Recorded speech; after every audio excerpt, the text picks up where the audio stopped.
Hey, welcome back to Next Third, Best Third. I'm David Fenwick, the host and founder, and I'm here with my good friend, my producer, my do everything, Taylor Lees. Well, you do most everything. I do a lot of things. So today's special. It's our 1 year anniversary. 1 year. Come on. 52 episodes. 52 episodes, and we're so grateful for each and every one of you who have subscribed, who've shared. Our growth has been crazy, way beyond when we started this, we had no clue. Yeah, and we did it all organic. We haven't started running ads yet or anything like that. So it's been really fun, and it's been very successful. Thousands of views. I think you were. I sent you the text the other day. It was like 200,000 views in a year. That's like amazing. 200,000 views and like 3,000 listened hours. Oh yeah, that's incredible. I mean, that's incredible. Super good. Yeah. There's other podcasts out there that I know of that don't even get close to those numbers. Yeah. And they've been going for years. Well, this has been really humbling and just mind-blowing, to be honest with you. But it really goes to show that people are really wanting to be transformed. They want changes, right? Mm-hmm. And I think those 5 pillars, right, to remind everybody, it's our thought life, it's our physical condition, it's our emotional well-being, investing intentionally in relationships, and then addressing those lies that we believe about ourselves. It's, can haunt us for decades, right?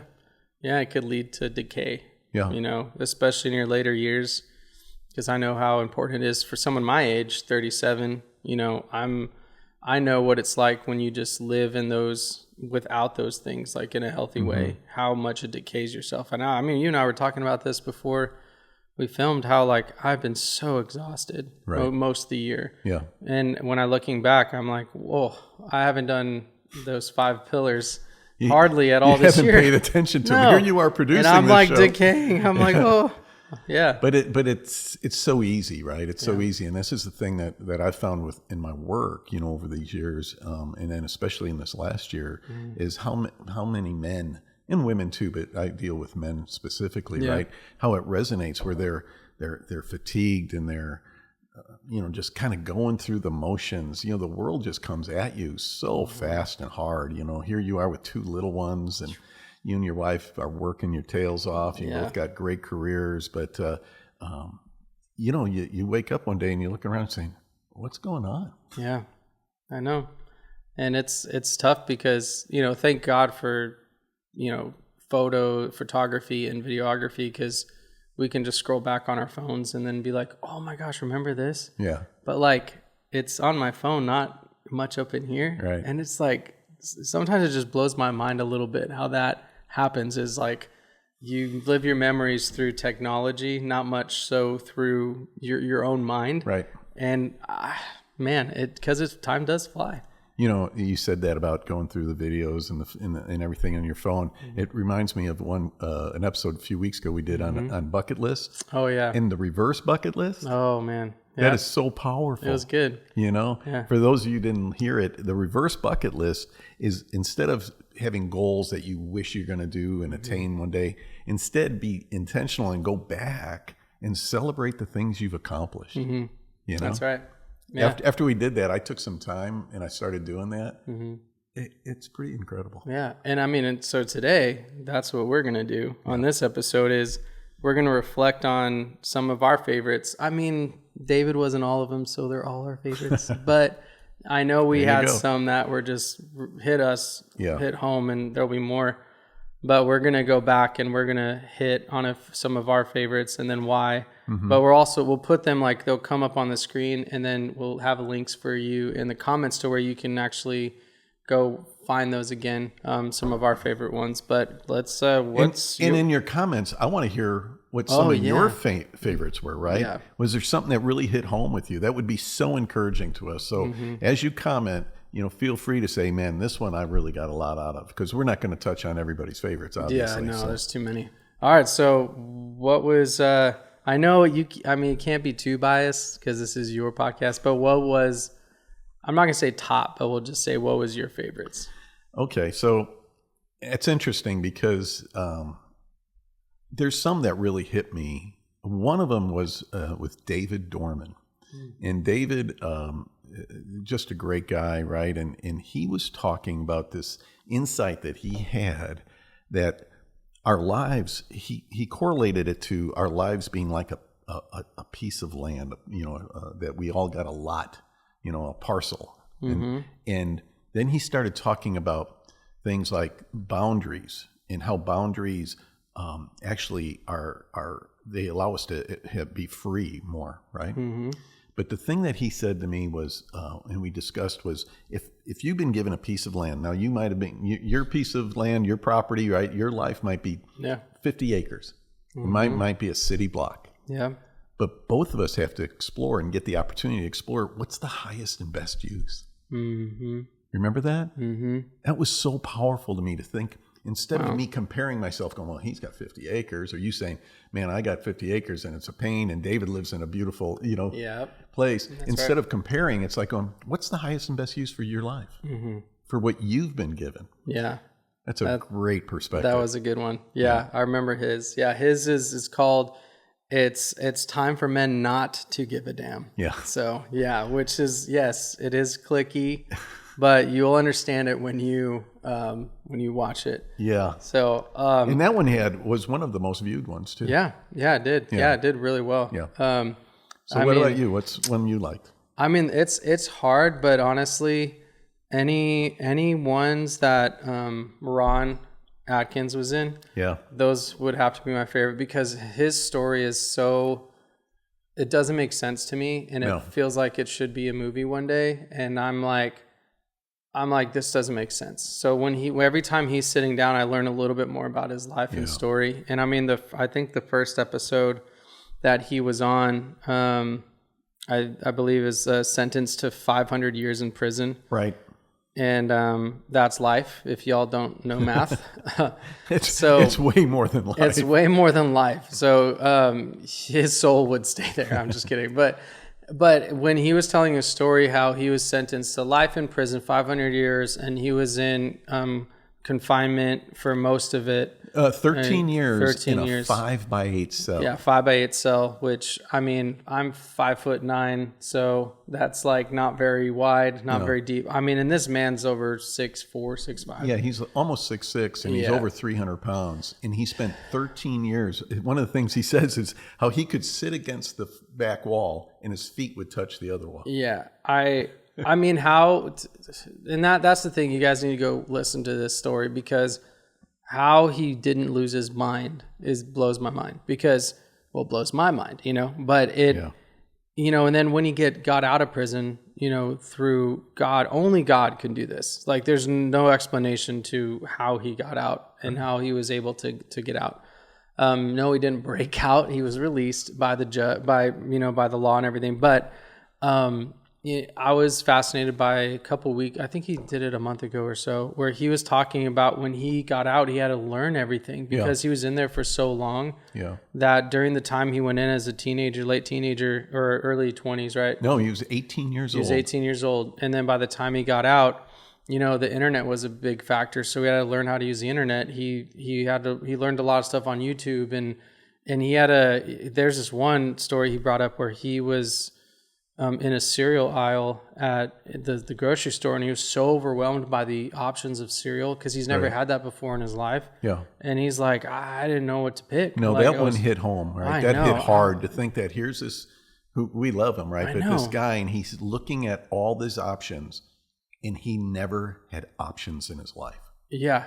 And to me, every time someone comes up to me and they're like, oh yeah, my life just is rock bottom, I'm like, you don't know Ron Atkins. I'm like, you need to sit down with this man, and then you need to sit and appreciate some things that you still have in your life. So I would say those are those episodes are probably my top that I'd love listening to. There's another one with Ron about shame, how to beat shame before it beats you. Mm-hmm. And that's such a powerful one, because as men, shame comes in from all different angles, right? We didn't do a good enough job. Your kids might grow up and you look back and regret saying, I didn't spend enough time with them, or you might get divorced and you realize, hey, I was a workaholic and I didn't nurture my marriage, or whatever it could be. And shame comes in, And it's so sad when you see a man who's saddled with shame, you know, because it's like you can't even convince him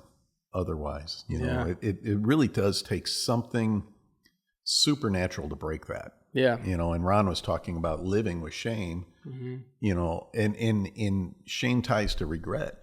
Yeah. So here's Ron miraculously free, and yet he's still wrestling with shame because he's like, man, I missed so much of my life. Yeah.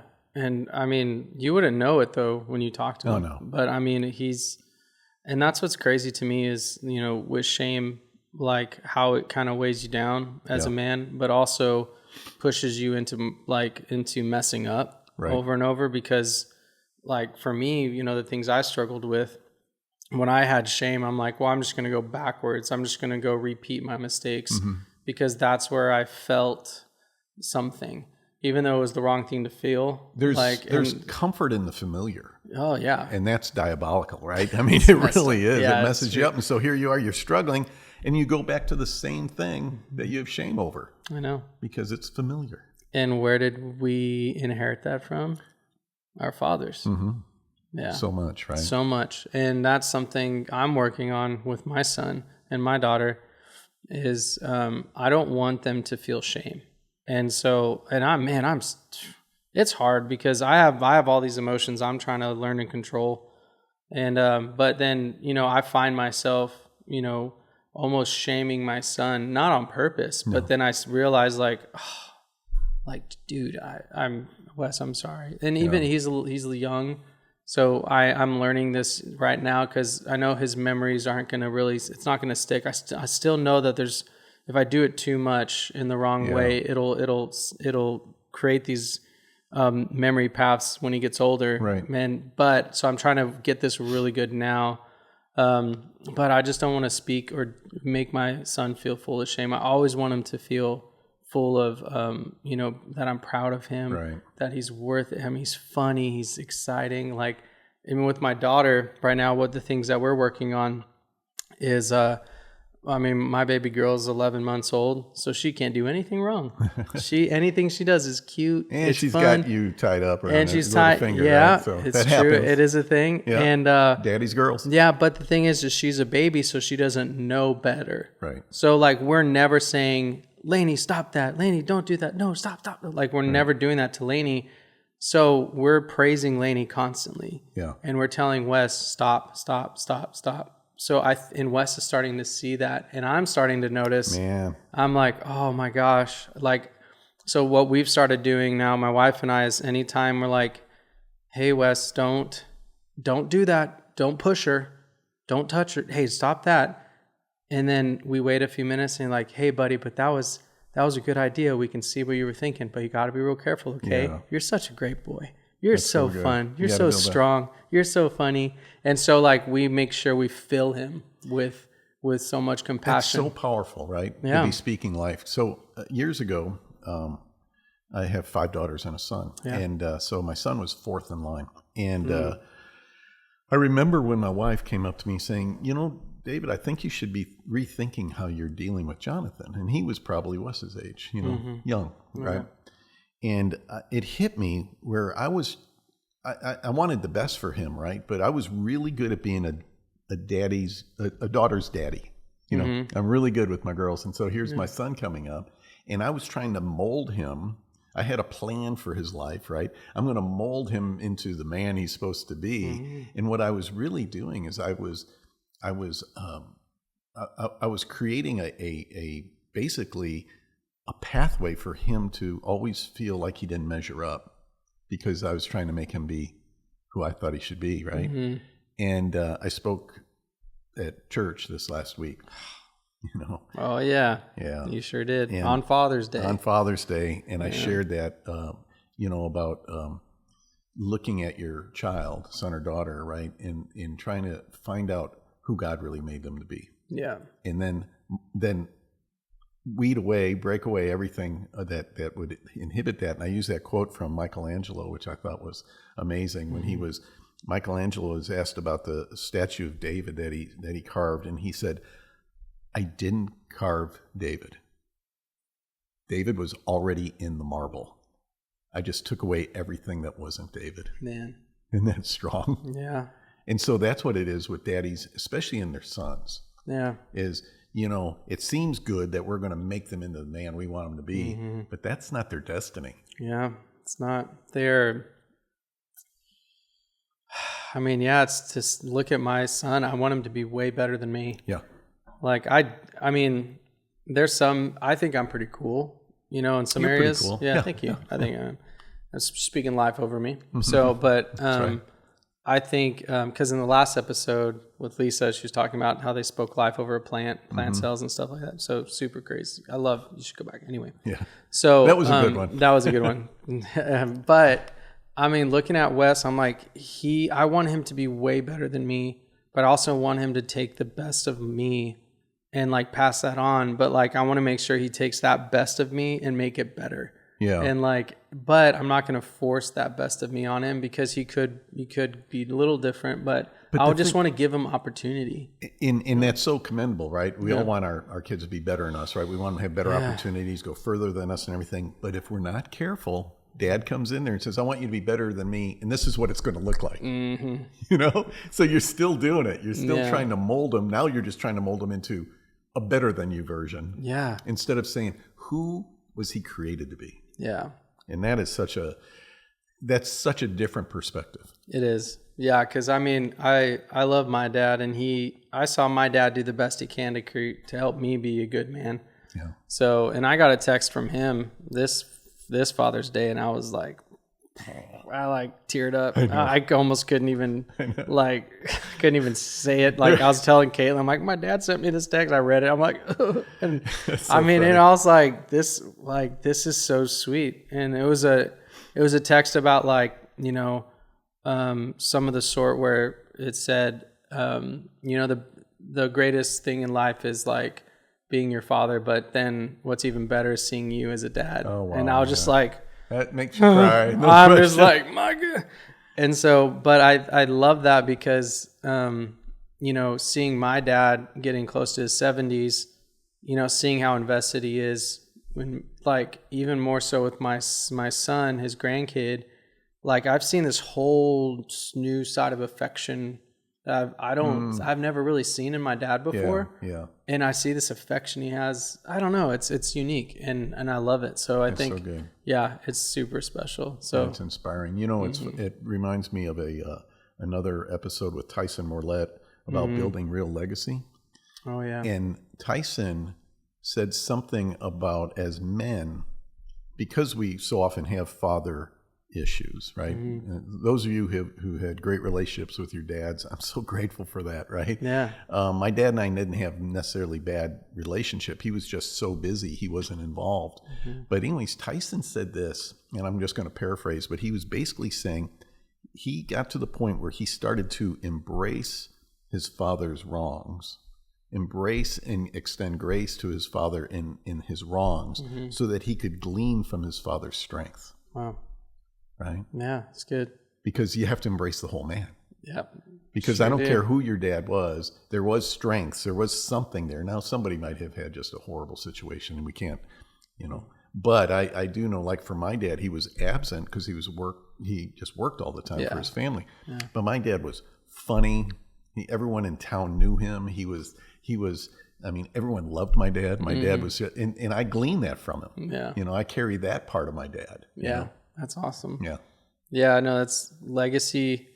The more you think about it, passing on legacy, it's not financial. It's way more than that. So, and that's, we talk about that a lot. Yeah. And we even talked about that in retirement a little bit. That's exactly in right. The retirement episode. I'm not saying that's my favorite one because we were in it, but that was very well commented. That was a favorite of the people. It was of the people. Of the people. Of the people. We the people too. The people have spoken.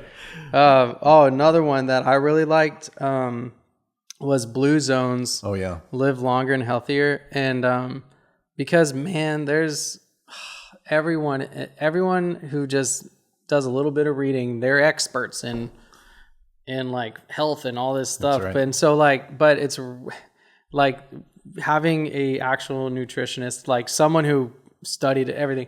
It was cool to hear her talk about that because I've heard of blue zones. I've heard of all these different things that you shouldn't be eating, you should be eating. Right. And I really appreciated that episode a lot because it wasn't super biased. No, not at all. And she really broke down like, hey, here's some steps you can take. Not like, hey, if you don't do this, you're going to die. It's like, and like all these other people, they're like, yeah, oh my gosh, your water bottle has all these microplastic. You're going to leads to cancer. I'm like, everything leads to cancer nowadays. The air is cancer. Like, so, but I really liked that episode a lot. And that stirred up a lot of comments. So I saw a lot of comments, and those comments were like, yes, I agree with it. Then I saw others sitting there saying we were born with teeth to eat meat, and all this kind of stuff. And sure. And she, if you listen to her, Stephanie's so awesome. If you listen to Stephanie, she was just explaining what they found, and she wasn't saying this is the way you have to eat, right? I know. So yeah, and then really it also helped me realize like the main thing to me is like, hey, okay, take some blood work before you make a change or whatever. Take some blood work, look at all those, look at it, and check your heart, check your whole body. And then make all those changes, make the ones you think is right, and then go back and check your blood work. Right. And so whatever thing or life change you make, whatever helps you, live better, be healthier, your blood's better, your heart's better, your liver's better, your gut's better, then that's the thing for you. That's the thing you need to do. And well, that's what we talk about here is no matter what pillar, what you're examining your life is to examine your life, take honest appraisal, and then with intentionality, invest in yourself and make changes. So let me ask you this, Mr. David Fenwick. Yes, sir. So you've been doing this a year now. Yeah. So I know you personally. We're like good friends. So, do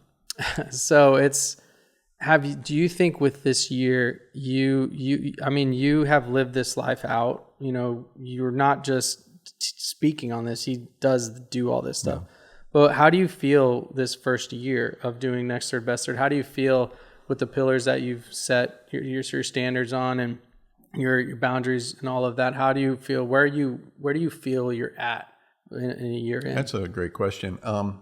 So, okay, go pillar by pillar kind of, right? Yeah. My thought life is really much better. And that's because, and I've shared this on different podcasts, for a while, the whole concept of, positive confession and that your words have power and speaking over yourself, I tended to stay away from that because I had some bad religious bias, the prosperity gospel stuff that, you may believe in it, but it turned me off. Yeah. And now that I've been actually living it out and speaking life over myself and changing the way I speak, that has made a huge difference. That's so cool. I'm much more at peace. I like myself better, stuff like that.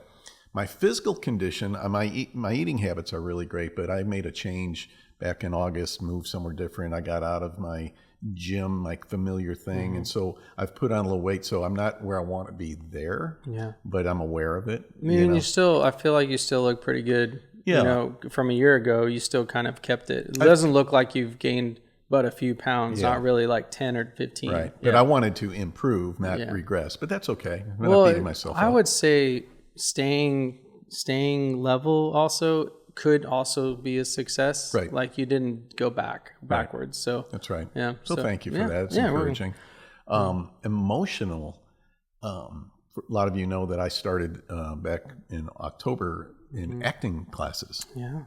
And as I shared with that is what this acting school has done for me. It's challenged me. It's given me permission to excavate emotions in a safe environment. Yeah. And to wrestle and explore what anger can look like, what real sadness, all these different things. And I found myself going down some trails emotionally that I would never do in public, in my regular life. Yeah. And because I'm doing it in an acting class and living truthfully in this moment, kind of felt safe a little bit. It felt safe. And all of a sudden I was like going, man, I can get that. I can actually rage and it'll be okay, And so I know that might sound weird, and you have to go back to one of the one with Seth Dahl when Seth interviewed me. Oh yeah. So yeah, it's rediscovering childhood dreams at 66. Yeah, that's a big one right there. God. I'd love for you to go back to that one. That was a great one. And But anyways, in that, I was able to say that, I still remember the day I was driving home, 11 o'clock at night from one of the acting classes. And it was in an activity where I just exploded at a guy. We were going, it was like almost fisticuffs. Wow. And as I was coming home, I was thinking, man, I blew up and nothing bad happened and I'm okay. And I said, I like myself better. Huh. So that was a big thing for me. Wow. And then relationally, I'm good at that. Yeah. So. Yeah. Because you and I, we've gotten a lot closer and deeper. Yeah. We play golf a lot together. Yeah. So relationships is, I'm heavily vested in there. And then the lies, what lies have I believed? I've been able to explore and excavate and deal with some of the stuff that have haunted me for decades. So, wow. So I think, next third, best third's helping me, and I'm making the next third of my life the best third. Yeah, and I know you got some goals for next third, best third. You're going to write another book, and then you're going to start a live men's group, hopefully doing a retreat for men. For next third, best third. So I know there's a lot of amazing goals for year 2. Yeah. So by the end of 2025, I will publish my book on legacy. You will. I will publish my book. You can all hold me accountable. And now I've made that public to everybody. Yep. But my good friends are holding me accountable. But in 2026, we are, you and I are working on it. We're going to do some live events where we're able to do maybe not retreats, but gatherings and large gatherings. We are going to try to maybe even develop some curriculum for small groups. So if people want to start exploring this in a small group and build their own next third, best third group. So we got a lot of cool things that are coming down ahead of us this next year. Yeah, that's good. I'm going to challenge you to push it even by the fall, maybe doing something even if it's, I don't care how big or small it is, but doing some type of next third, best third gathering. Yeah. Where, whether it be going out to some ranch or going out somewhere just to do something that pushes men. Because there's this movement happening with men. It is. There's so many people wanting to, men are starting to realize some things, and they're starting to realize masculinity is not what it seems, and their sons and daughters are suffering because they couldn't tap into true masculinity because maybe they didn't know, or maybe they weren't shown it. So, it's a movement coming around for men. Attacking the lies that men have believed. Yeah. So those of you who are not in Central Texas, it may be a ways, but we'll start here. We'll start in Central Texas. Then we'll take a road show next year. Maybe we'll go different places, right? Mm-hmm. How cool would that be? Yeah. So. Hey, maybe we'll play golf and then have a men's group golf. Go play at some resort, some golf thing. Because I just did that. I was in Arizona. I did that with a group of men. It was great. Less than 30 men.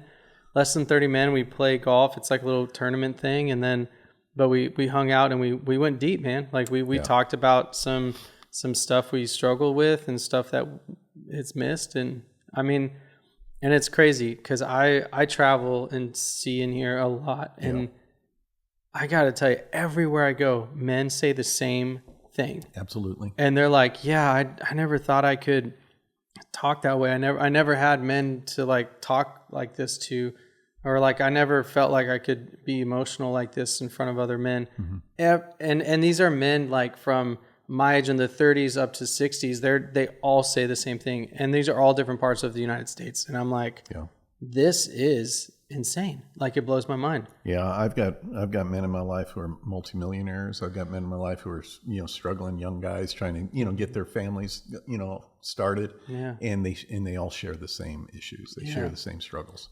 Speaking of that, another one of my favorites, and it's just a frustration of mine, so it's kind of fun, how we got to talk about it, but is the one where how you suck at friendship, or why you suck at friendship. Yeah. Why do men suck at friendship? Yeah, why you suck at friendship. Yeah. So that was one I did, but it's super, super important. The reason why we did that one is because I started to realize, because I went to 2 years ago, I was at another golf retreat with men, and this guy said just the same feeling and same thing I was feeling. He's like, man, it's just so hard for me, as a guy, to find other guys to to connect with, and I'm so exhausted for trying so hard, but it's not reciprocated. And look, it stinks this guy didn't live in Texas or Austin. I would be like, bro, I'll be that guy. Let's do this. But he lived in a different state.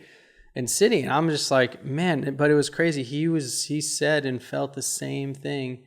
And so it just blew my mind that from across the United States is the same struggle as here where I'm going. And so I just think about like friendship. Why is it so hard for men to build friendship? And again, I was at another golf thing a couple months ago or a month ago. This is becoming a bad habit. Right? I don't know. I'm meeting good guys, but this one's an encouraging one. But these two guys that were golfing together, they said that their wives always met up and were having baby dates and stuff like that. And then they brought the husbands along a few times.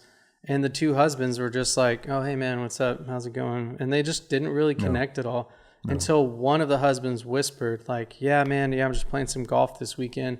And the guy, like, you play golf? And they've been best friends ever since. But it's funny, but the wives were already best friends for a year or so. Their kids were getting together. But the husbands never, every time they went, they're just like, oh, hey, man, Well, and it blows my mind. So I had shared this before, probably in the very first or second episode, about one of the challenges men have with relationships is the relationships so often are built around or encapsulate things like their kids' friends, right? Yeah. So your kids, as they get older, right? Well, even now, right? You're going to do play dates with Wes and things like that. But as they get older, they get in sports, and the fathers kind of hang out with the fathers of the kids' friends, and they rally around sports, and all of a sudden the kids grow up and they get out of sports, and the fathers, they stop interrelating, right? Yeah. And so much of what a man's interaction with another man is either because of the job or because of their kids or because some activity. Maybe it could be a church thing, and they just feel like obligated. It's relational. It's like, or I'm sorry, not relational, relatable. Yeah. Like what can you relate to someone? Like what do you share interest in? And I mean, I just feel like that's just part of it. Mm-hmm. But, and I know there's like another level to it. Like for you, example, you have this huge heart for people, for men. Mm-hmm. Doesn't matter where they are in life. Right. You don't need to relate to them. You just want to help them no matter what. Right. So there's like that kind of level. But then there's another level like, well, man, you and I have a lot in common. Like a lot of my buddies that I try to hang out with as much as I can are into hunting or into sports, into football, baseball. Like the NBA finals are going on right now. And so I'm like, who wants to watch the game? And so like, and also like making sure that the relatable interest is almost equal. Because sometimes when you just hang out with someone, they're like, dude, I don't care about basketball at all. But they're just really fun to be around no matter what. Yeah. So I know there's levels to it, but I feel like it goes back to being able to relate to something. So there's relatable, but so here's a question for you. How do you take a relationship, how do you take something from relatable to relationship, right? To truly having a relationship where you're vulnerable and you're actually going a little bit deep? I think it's having the mindset of understanding, like looking at that person and saying like, not just like, what can you get from me, but like, what can I get out of you? Mm-hmm. And just seeing like, man, you're a healthy man that I would trust around my family. Yeah. You're a healthy person like that I would feel like I can just open up a little bit. Like say my wife and I are in a fight. Like the other day, my wife and I, we just got into a fight, just like all marriages and all couples do. And I was just having a really hard time. We didn't have a good resolution moment. We got into a huge fight, and then I had to leave. So we couldn't finish the fight, you know? And so I'm meeting with a friend of mine, and it was a friend that I could trust, that I'm like, Chuck, I'll just say it out loud. There you go. Chuck, I was like, this is what happened. This is what I did. I felt like I was just so frustrated and all that, but I was able to open up to him. He felt safe. And I felt, because before Chuck and I, we had a relatable thing of pickleball. So Chuck and I started off playing pickleball together. And so, and I saw like Chuck, he would be like, hey man, so how are you doing? Right. Hey man, how's your wife? How's your kids? Hey man, how's your heart? Like I started to see that we didn't just have a relatable thing of pickleball, and he didn't just keep it pickleball level where like, hey bro, did you did you get a new racket? Did you get, and just leave it there? You know, he went a little deeper than pickleball. Mm-hmm. So like, I think that's when it becomes a relationship, and it's when it comes out of the circle of that related topic, when it becomes into your life topics of like about you and your heart and your mind. But it sounds as though he was intentional, you know, and took a little bit of risk because, you know, we've talked about that. I mean, to really build a relationship, intimacy with another man, you have to get, it's courageous. That's why I've always said that it's masculinity. The most courageous thing you can be is vulnerable. Yeah.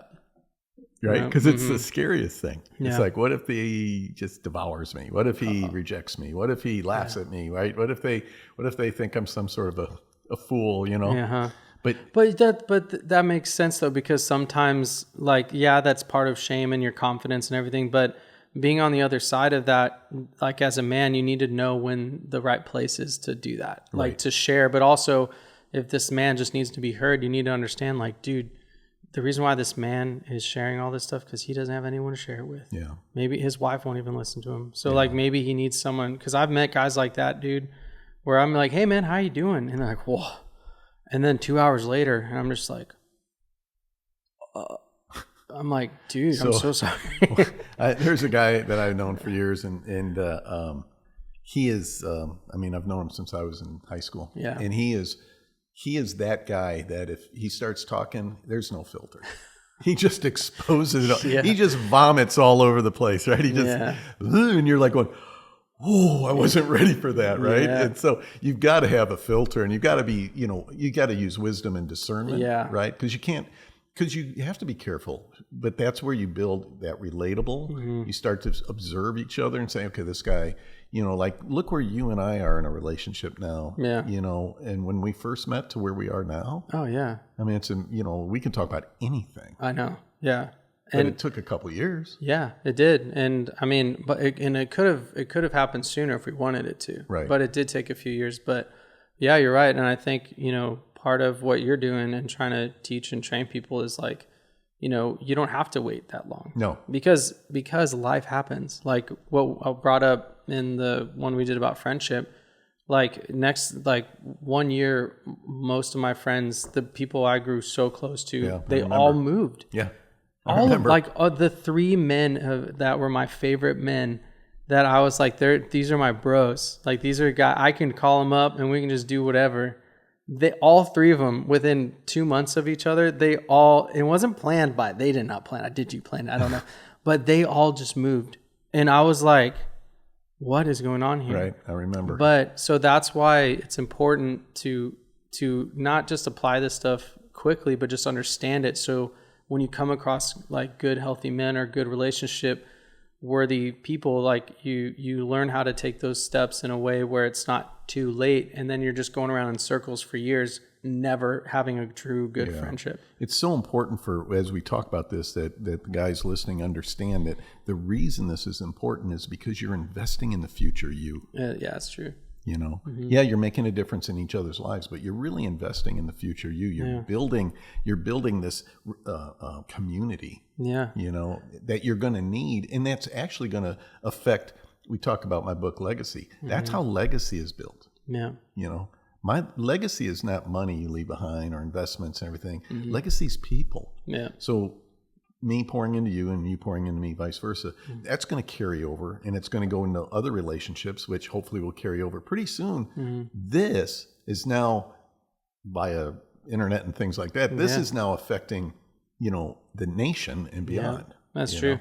Which is that's true legacy. Yeah. And I mean, since I'm married with kids, it's also affecting not just me, but my wife and my children. Yeah. Because I've understood that I need healthy men in my life, because in order for me to be a better husband or a better father, I need that in my life. I need time with other men to where we can go and have poker night or go play golf or go watch sports and go hunting together. It's such a difference because you're investing in men with intentionality. It's not like you're just going to play pool or play golf or something.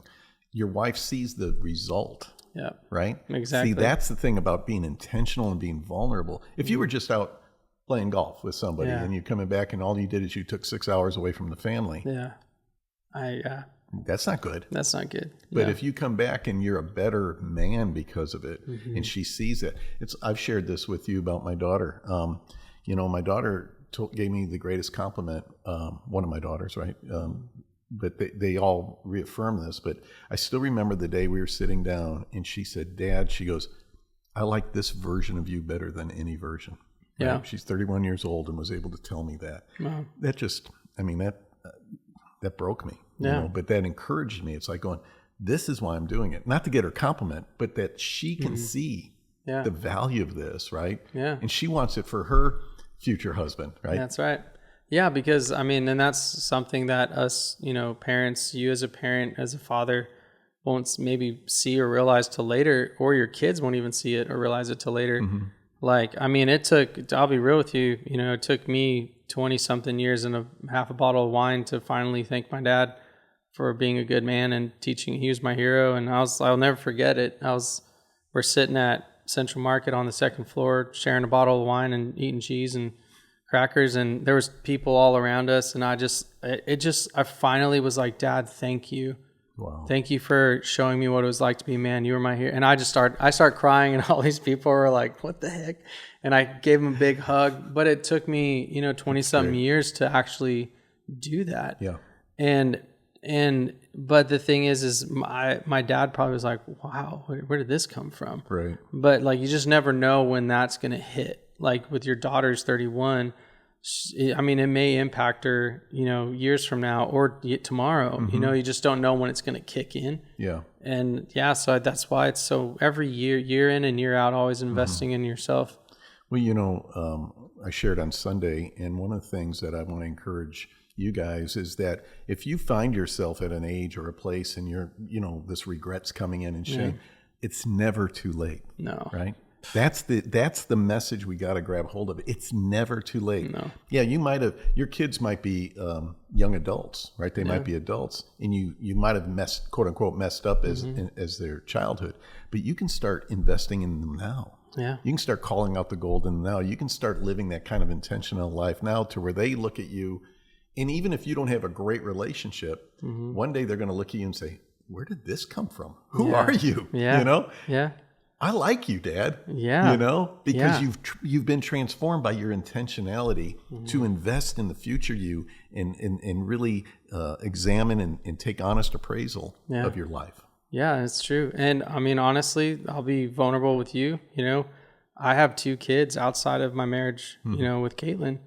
And so, and I'm not in their life at all. Right. And so when you're like, it's never too late, I'm preparing myself in the healthiest way possible to when these kids decide to be in my life, I'm gonna be the best me ever. Yeah. And they may come to you kind of guns blazing, right? Sure. Kind of, where were you? And then all of a sudden they're going to go, man, who are you? Yeah, I know. I like this guy. Yeah, they're gonna be like, I want to be in your life because you're healthy, you're a real man, so I'm not. That's a whole other episode we can get into it, but the details of it. But the thing is not being able to be in their life right now is like, one, I can hold all the shame with it, and then so when they meet me, what do I do? Is in shame I greet them, or I can not live in the shame. I can live in the compassion, the joy, the understanding. So when I do meet them, all they're going to see is this strong, healthy, powerful father. Right. That they're just going to be like you said, where were you? And I'll be like, look, this is the truth. This is what happened. That's right. And I'm so sorry. And this is how I transform. And this is who I am now. I changed my life. I'm different. Yeah. And and then they're going to be like, okay, and hopefully you give them hope. Yeah. And I know it because you can't fix anything. No. And that's the other thing is, man, we got to get off the fix-it wagon. You can't fix anything, but you can work on yourself and be honest. Yeah, that's just so true. Speaking of fixing it, because I'm like, we had to change all the spark plugs in our new car. Okay. And I looked up a video, and I was like, I can do it. I got this. Or we could have taken it to someone who can fix it for us. But I'm like, I can do it. I'm Mr. Fix It. It was a struggle. I'm not gonna lie. There's some things that when I was putting it back together, I'm like, why is this piece not fitting. You always have extra always pieces or something. So I have to go to a mechanic and ask him, after hey, all. is this important? Because this did not go back into the spot it was supposed to. That's so funny. But it runs fine. But the thing is, Caitlin was like, babe, next time we're just taking it in. I'm like, no, I saved us $600. She's like, yeah, but at what cost? Yeah. And I was like, I can fix it. So I want to touch on this before we finish. Is like, and I want to ask you, like, what are some of the future podcasts and ideas that we have? Man. We've got some great guests coming up, by the way. In the next 3 weeks, the guests that are coming are strong, and it's going to be very, very impactful, and I'm excited about that. And then we've got others, Jason and Danny, and things that we're going to reach out to, right? It's going to be good. And it's going to be really good. But I also want to ask you, our listeners, is there any topic or anything that you want us to be talking about and digging into? We'll explore. We'll find people who can speak into it. It won't just be you and me. We'll find people who are smarter than us, and bring them on too. But what do you think? So we have one that is kind of a piggyback off of I think the legacy one, the bucket list. It was the bucket list one. Where at the end, I was like, David, do you think you would have, accomplished these things if you're still married? So we're out of that. We're going to do an episode on, is marriage holding you back? Wow. So, I mean, it's going to have a little twist to it. We're not saying that marriage is a ball and chain, your wife or your husband's a ball and chain. That's not what we're saying. So we're going to kind of take that and break it down, because there's a lot of people who have that spirit or that feeling like my marriage is holding me back, but that doesn't have to be the case. No, not at all. But then we're also going to break down the fact that David brought up, if I was still married, I probably wouldn't have done this, but there were reasons because of it. Not to say that he couldn't still have done it, but that's why it's going to be a really fun episode. So that's one I'm looking forward to. That one. That's going to be really good. Yeah, that'll be good. Yeah. So, and then we're going to do a couple where we're going to deep dive a little bit more into like the physical health. Like I want to go after the physical health stuff for men. Right. So I'm hoping we can get some doctors in here that also have they're changing their mind from where they were and learning in the medical, universities and all this stuff, and what they're seeing now with new changes. So we have a friend that he's a doctor, an incredible guy. He's changing he's reformatting his future as a doctor. Yeah. It's really exciting. It's fascinating. Yeah, it is. I think that's going to be really good. And last week, of course, we had Lisa on, the holistic, and what we're going to do with her is she's actually, and we're going to kind of document it, she's going to take me along that whole mineral assessment. Oh. So she's going to do mineral assessments on me. Okay. And she's going to analyze me. And we're going to start to put that in. So it's going to be something we'll do an episode on her doing that. And then we're going to follow it up maybe 4 months later, 3 months later, and see the changes that we're seeing in me physically.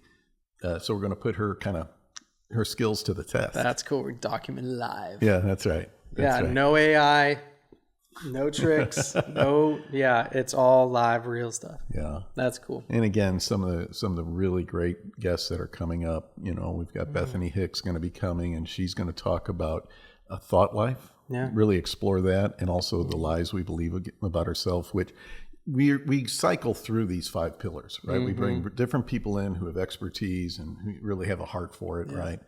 And I'm really excited to see where it's going to go. It's going to be good. It's going to be a good year too. Yeah, it's going to be a good year too. Yeah. So we didn't have any goals when we started. No. I remember. Well, you did, but they weren't like, we had a good vision. Yeah. But I mean, now that we're seeing what has come of it, because a lot of people, the statistics are insane when it comes to podcasts. Like most podcasts that start don't go past episode 12. Like 80% don't make it past episode 12. And then out of those that are left, don't make it past episode like 15 or 18. So it's really rare that a podcast lasts as long as yours did. Yeah. So, I mean, that's why, we had a vision, but we're going, we're moving, and we've made goals and we have more.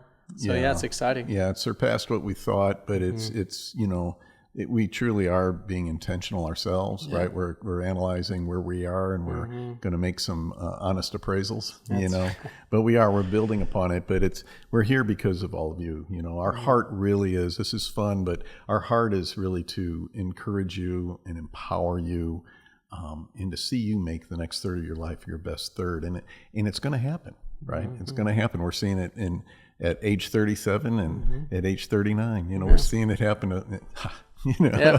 But at age 66, we're seeing it happen, and we're continuing to improve, right? Yeah.